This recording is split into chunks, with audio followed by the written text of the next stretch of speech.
যোগীর জীবনযাপন করা মহাদেব। তাঁর ধ্বংসের নৃত্য তাণ্ডব হল জগৎ ধ্বংসের প্রতীক। কিন্তু আজ তাঁর এই তাণ্ডব শুধু ধ্বংসের ইচ্ছা নয়, আজ তাঁর নৃত্য যেন তাঁর হৃদয়ের গভীর যন্ত্রণার ভাষা।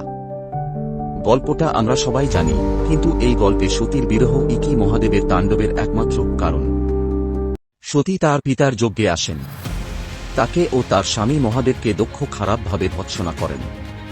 সতী রাগে ও ক্ষোভে যজ্ঞের আগুনে ঝাঁপ দেন।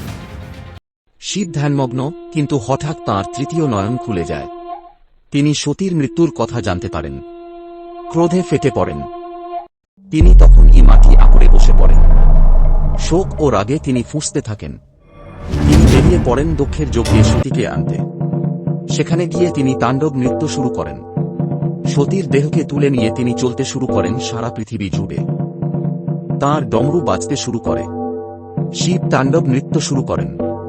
তাঁর প্রতিটি পদক্ষেপে পৃথিবী কাঁপতে থাকে। পাহাড় ভেঙে পড়ে, নদীর জল থমকে যায়। শিবের এই তাণ্ডব শুধু তাঁর ক্রোধের বহিঃপ্রকাশ নয়, কিন্তু এর গভীরে লুকিয়ে ছিল গভীর অপরাধবোধ।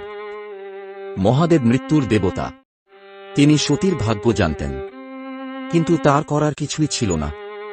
সতীর প্রতি তাঁর ভালোবাসা এতটাই গভীর ছিল যে নিজের অসহায়ত্ব তাকে দগ্ধ করছিল। তার এই তাণ্ডব নৃত্যে দুনিয়া কেঁপে ওঠে। ধীরে ধীরে তার দেবরূপে তিনি সব ধ্বংস করতে উদ্যত হন। এই সময় ব্রহ্মা বিষ্ণুকে সাহায্য চান। শিবের তাণ্ডব থামানোর জন্য বিষ্ণু এসে উপস্থিত হন। বিষ্ণু তাকে শান্ত করার চেষ্টা করেন। মহাদেব আরও রেগে ওঠেন।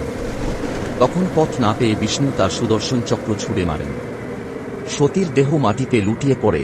তার ভিন্ন ভিন্ন অঙ্গ পৃথিবীতে সতী পীঠ তৈরি করে। শিব ধীরে ধীরে থেমে যান।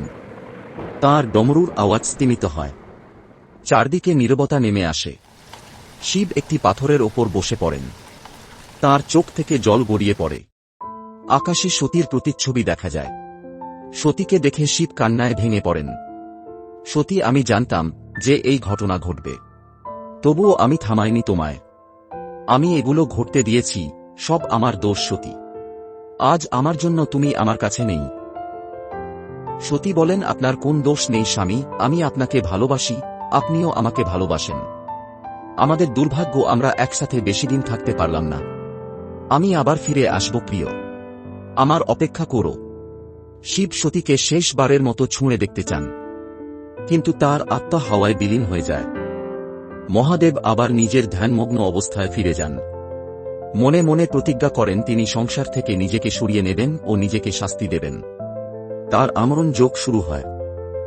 শিবের তাণ্ডব শুধুই ধ্বংসের প্রতীক নয়, এটি ছিল তাঁর হৃদয়ের গভীরে থাকা অপরাধবোধ, বিরহ এবং সতীর প্রতি তাঁর গভীর ভালোবাসার প্রতিচ্ছবি। কিন্তু এই ধ্বংস থেকে জন্ম হয় নতুন সৃষ্টির।